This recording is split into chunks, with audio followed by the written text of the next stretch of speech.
Welcome to Farm Talk, where we look at issues that affect agriculture and ranching here in the natural state. Brought to you by Heritage Agriculture. Here is your host, Mike Linton. Welcome to Arkansas Farm Talk. I'm your host, Mike Linton. My guest today is Mr. Landon Watkins, Territory Manager with Zoetis. Welcome to Arkansas Farm Talk. Well, thank you, sir. It's good to be here. Yeah. Hey, tell us a little bit about yourself and Zoetis. All right. Well, I grew up at Valley Springs, Arkansas, up in Boone County. My wife and I live over north of Fort Smith at Alma. Sarah is my wife, and my two kids, Violet and Sawyer. Okay. And I've been with Zoetis a little over 5 years. Zoetis was originally Pfizer Animal Health, and in February of 2013, they became a standalone publicly traded company, and today we're the largest animal health company in the world. So it's a good company. We have a proven track record of good products, and lucky to have good people to work with throughout the state of Arkansas to support those products and hopefully generate some extra revenue for the producers in the state. Yeah, well, you know, you're my rep. Yes, sir. Okay, because I use Zoetis on my ranch, and I get it all from my good friend Mike Legacy, Circle L, yes, sir.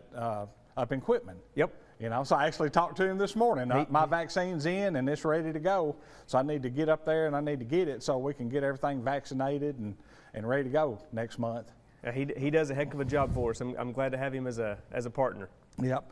Going into the fall, let's just get right into it. Going into the fall, what are some of the key things cow-calf producers need to do to have the most success with their cattle? Well, one of the things I think that we overlook a lot is good products don't fix bad management. Yes. And, you know, we have to really look at, from a management standpoint, you have to look at nutrient management. You know, if a cow's not in good body condition, if she's not healthy, I don't care what you put in them, you're not going to get the performance you want. And I think something that we overlook a lot is testing hay. It has nothing to do with what we do at Zoetis, but it's the foundation of your animal health program. Yes. And testing hay on cows, supplementing appropriately, you know, that really sets the stage for what you're going to do this fall. Depending on your hay quality, you can sort your cows with bred cows, open cows. If you're, you know, having cattle preg checked, and getting rid of those cows that aren't breeding and get them out where you're not wasting nutrients on them, you're not wasting grass, you're not wasting pasture.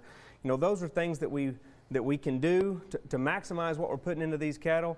And one of the, I guess, understated things is deworming. You know, if we don't have those cattle in a good body condition with, you know, parasite-free going into fall, we're carrying feed to animals and we're feeding worms and not feeding cattle. Yeah. You know, everybody thinks, well, hey, you raise cattle. No, I grow grass. Yes, sir. And the cattle are on the grass, because if we don't have grass, grass is our main food source. Yes, sir. So that's the main thing that we have to do. And right now, most ranchers are just like we are. You know, they're baling hay because that's what we're going to feed all winter long. So testing the hay, I mean, that's a big deal, making sure that the nutritional value is there. If not, it's just filler, and right. You're going to have to supplement your protein somewhere else. Yes, sir. That's correct. You mentioned deworming. Why is it so important going into fall and winter? And is there a lot of different products on the market to choose from? Because most people think, well, I'm going into winter, why do I really have to deworm? Well, and like I mentioned earlier, if we have those animals parasite-free, the nutrients, the grass, the protein blocks, whatever the case may be that they take in, they're going to get more good out of it. You know, we're growing grass, but we're selling pounds of beef. Yes. And parasites rob us of that. Whether it's in the cows with milk production, or breed back even at times in a heavy parasite burden, or in those calves. And as far as what is out there on the market, there's a lot of good products out there. You know, I'm fortunate to have Dectomax injectable, Dectomax pour-on, and our Valbazin product. I use it all. And Valbazin is unique in that it's an oral drench, and also has does a really good job on mature liver flukes. And you get in the River Valley and up on the eastern part of the state, we're starting to see more and more of those, and they can be a real problem. You know, Dectomax pour-on has the longest lice claim of any pour-on product on the market. It is weatherized, so you can put it on in the rain if you need to, but you know, it really gives us a lot of flexibility and some different things we can do to get those animals parasite-free where we need them to going into fall. You know, I'm going to jump right off the deworming. You know, last year I had a big problem with anaplasm. Yes, sir. That we talked about. Let's talk about anaplasm real quick. Okay. I mean, anaplasm is a bloodborne disease. Typically, it's carried by, the main vector is ticks. I mean, horseflies can contribute. Mechanical transmission can occur with vaccination, deworming, some of those types of things. But ticks are our biggest challenge. And you know, there's a vaccine out there. It's made by the Louisiana State University. That's an option, but probably the most practical option that we've got is using aeromycin, a chlorotetracycline in our mineral and a feed supplement. And you know, it gives us a way to break that life cycle and help those cattle be able to recover. And it's, you know, anaplasm is, it affects older cows more so than younger cows because of their ability to turn over their red blood cells. And so, you know, we really have to, this time of year, a lot of people want to get away from feeding CTC, and now until December is when we see some of our worst outbreaks of anaplasmosis at times, because they pull off, we've still got ticks out there, and we're still getting these cattle infected, and we're not doing a good job of controlling it into the winter months. Yeah, well, the best thing I ever did was call my good friend Mike Legacy up at Circle L at Quitman. Yes, sir. And he introduced us, and yes, we've sir. become friends, and getting with Doc Pallone, and then we've put a plan together, and it's made a huge difference in our cattle herd, I can tell you that. Well, with everything we're doing, from deworming, vaccinations, controlling anaplasmosis, prevention is so much less expensive than treatment. You know, we don't make any money whenever we're disposing of animals that we've lost on our farm. We make money whenever we take them to the sale and we sell them by the pound. That's where we generate our income. And if we can maximize our growth with prevention, not treatment, it puts us in a lot better position to be profitable. Yeah. Well, I mentioned Doc Pallone. You know, he's out of Rosebud. Yes, sir. But, you know, he's my vet that I use. And every time we call, he answers the phone, don't matter what time of day or night it is, and he comes to the ranch when we need him. And you just can't say enough about that, because there's just not many vets anymore that really deal with cattle and horses. Yes, sir. You know? Yep. You mentioned vaccines, okay? And I want to get into vaccines and what we need to be giving our cattle, especially going into fall, but we're going to take a quick break. You bet. We'll be right back with Landon with Zoetis and Arkansas Farm Talk.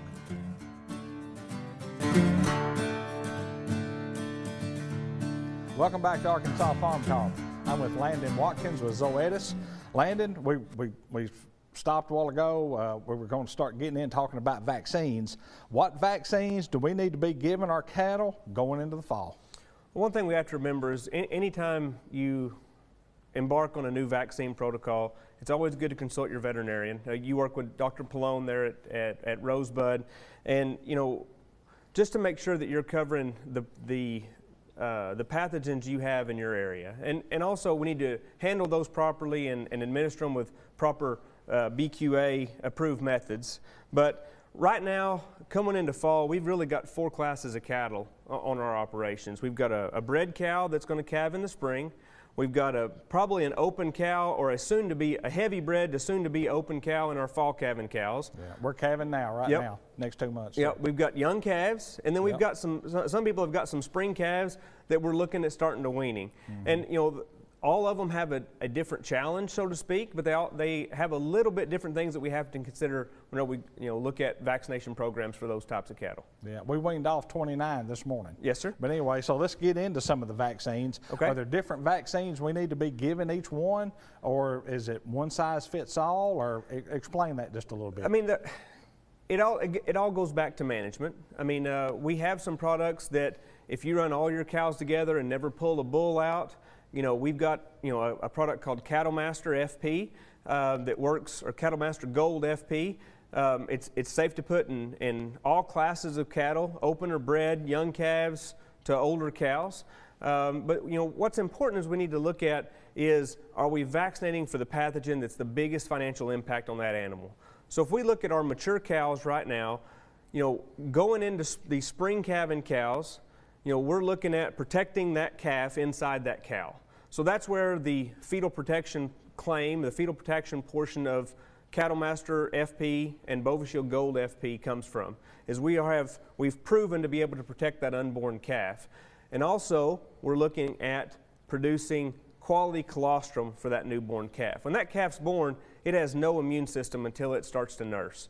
And we really have to put the antibodies in that milk, and having a healthy cow allows that to happen. Yeah, you know, I've always said, take care of the mama, and the mama will take care of the baby. Yeah, that's what happens at my house. Well, that's the best way to do it. Yes, sir. So, okay, let's kind of get into some of the vaccines. You mentioned bread spring calving cows, fall calving cows. I know there is a difference there. From a vaccination standpoint, what do we need to do? We need to be sure on those cows that we're incorporating, you know, some reproductive protection for the viruses IBR and BVD. They're our two biggest reproductive foes, so to speak. Is that airborne or is that out of the dirt? No, it's typically transmitted through nose-to-nose contact and those types of things. I mean, okay. We do see it transmission in fecal matter, and it can carry through different species at times, especially with BVD. We see deer can transmit that in some isolated herds. So, I mean, there's a lot of different ways of contact. Introducing new animals is typically where we see the majority of that. So a closed herd has a less of a burden than somebody that's rotating cows or purchasing calves from a sale barn. I mean, it's part of what we have to do to grow our herd, but we have to be sure that we're using good biosecurity measures. Also on those cows, bacterial pathogens like lepto and vibrio, leptohargio bovis are things that we have to consider. Depending on what your challenges are, in Arkansas, traditionally we really need to look at doing a lepto vaccine twice a year. Vibrio is a pre-breeding shot, but you know, ideally, the two most important things that we got to look at are reproductive control, reproductive protection on IBR and BVD, which is bovine viral diarrhea virus. Okay. You know, a good mineral program. Yes, sir. You know, you got to have it. Yes, sir. You know, you got to have it. A lot of people think, well, why do I have to do that? But you can put a lot of stuff into the mineral. Yeah, and that way you don't have to inject them or anything else. They can get it that way. Right. And like I mentioned, like we talked about, nutrient management. If we have a healthy animal from a trace mineral and macro mineral standpoint, vaccines and dewormers just work better. You know, if we're setting those cows up for success, it's like practicing before a basketball game. If you don't practice, you're not going to be successful in the game. And if we're not setting those cows up with the nutrition they need to respond to those vaccines, whenever a natural pathogen does occur, they're just not prepared. Yeah. Tell me about you mentioned newborn calves. Yes, sir. Right? Okay, so tell me a little bit about newborn calves that are just been recently born. Okay, what do we need to do there? So newborn calves, I mean, you know, traditionally we've always looked at a newborn calf having about a 60-day window where mama's colostrum takes care of them. Mm-hmm. Well, if colostrum quality is not the best, and young heifers, first calf heifers, seem to have a more challenge in putting quality antibodies in their colostrum, a product like Enforce, which is an intranasal vaccine, it can be administered at 3 days of age. We've shown it to be safe at day 0.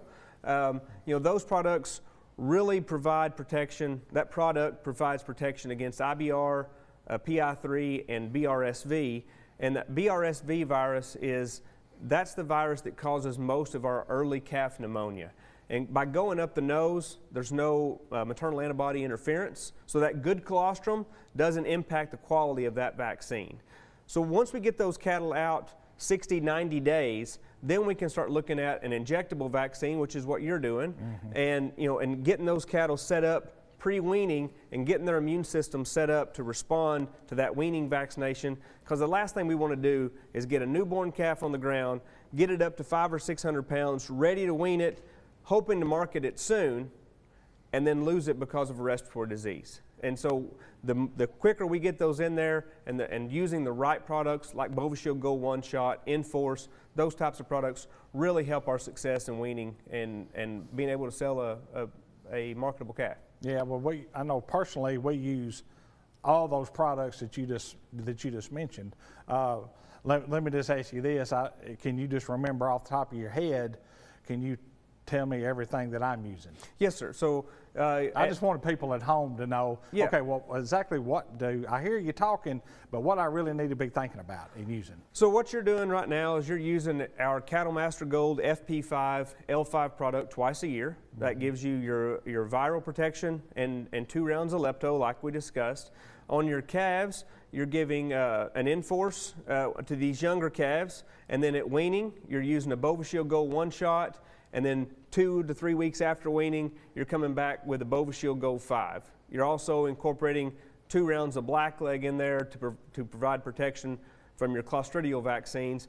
But that's setting you up. Those cattle are covered, and it creates a tremendous amount of marketability for these animals as they go into the marketplace when you're ready to sell them. And I know we're using a dewormer. Yes, sir. Yes, sir. You know, using a dewormer. So hold that thought. We're going to take a quick break. We'll be right back with Landon with Zoetis, Arkansas Farm Talk.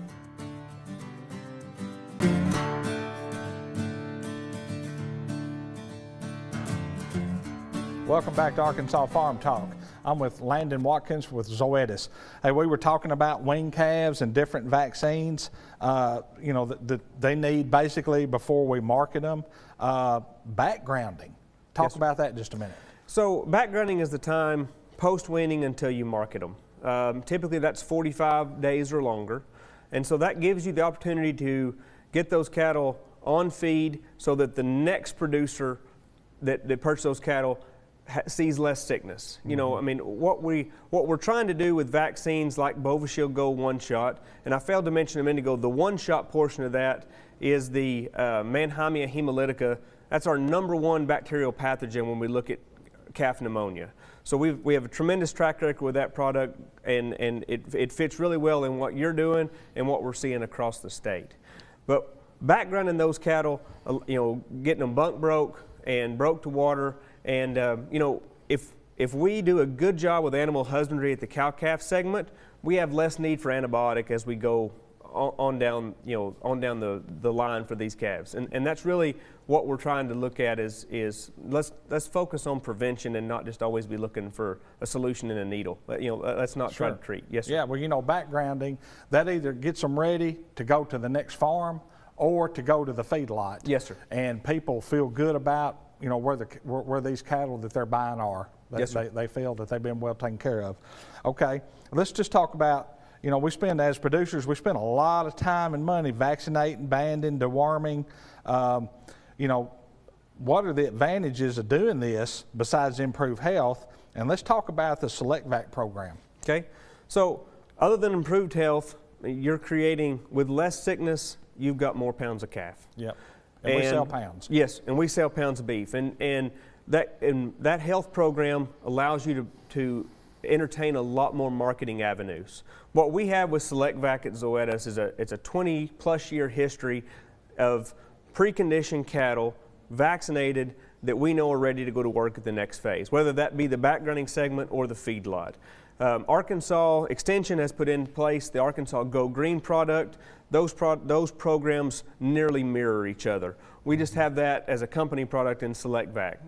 You can enroll your own cattle, a producer can enroll their own cattle or have somebody enroll them for them, and then whenever you take those cattle to town, you have a certificate that says this is what these cattle have been done, and as a partner with Zoetis, you know, we're there to help if something was to go wrong. Yeah, that's what I got. Yes, you know, sir. last fall I got cards, and here's what, you know, here's how they've been treated, and here's how they've been taken care of. Yes, sir. So that helps build value.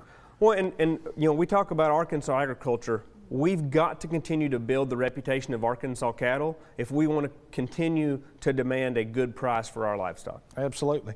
Okay. Other than that, the vaccination program, any other management practices producers need to consider that would make a huge impact? The biggest thing producers can do is get their hands on those calves early and castrate, dehorn if necessary. Yep. You know, anything that we can do to make those cattle more marketable. The stress on those cattle as they get older it increases every day we wait to do to do those basic management things. And the University of Arkansas has done some tremendous research on the value of the earlier we castrate, the less stress, and the more pounds of beef that we have to sell. And like we said, we're here to grow grass, and we're here to transition that into pounds of beef. You bet. Well, you know, we've talked about Select Vac that I do, and a lot of producers do. We've talked about deworming, vaccination programs, backgrounding programs. You know, we kind of do all that. We've talked about anaplasmosis. You know, we were fighting that heavy last year. We got with you, and I mean, it's made a huge difference in my organization. I can tell you that. Right. And you know, in my cattle. You've shared a lot of great information. Any final thoughts cattle producers need to consider, and where can producers pick up Zoetis? I mentioned Mike Legacy, Circle L feeds, and equipment. Yep, and so one of the things that we have to consider is, you know, that you do very well, and I want to commend you for this, is you have a relationship with a veterinarian and with, you know, with Mike Legacy at Circle L. It gives you a lot of avenues. You know, whenever, you know, we have to have that relationship with our veterinarian to have VFDs, to get scripted drugs when needed, yes, to get feed through antibiotics to help control anaplasmosis. And the best thing we can do is continue to grow those relationships. One thing that I stress to my producers, and I know I've said it to you, if I get the opportunity to work with you, you know, my job is to represent my company, but I'm not going to ask you to spend $1 with me if I can't at least make you $1 and a penny back. Sure. And I think that's what we got to be careful with. And I have to be careful spending your money because or I don't get to spend it anymore. And you know, we have to be a partner, and you know, and the success of your operation, the success of Arkansas cattle depends on it. Yeah. Well, Landon, I would like to thank you personally for everything that you do for me and Triple L Ranch and Lone Oak. I would like to also thank you and Zoetis for everything you do for every rancher in the natural state. Hey, we appreciate it. Thank you for having me on. Yep. We'll see you next week on Arkansas Farm Talk. Thank you for watching Arkansas Farm Talk, brought to you by Heritage Agriculture.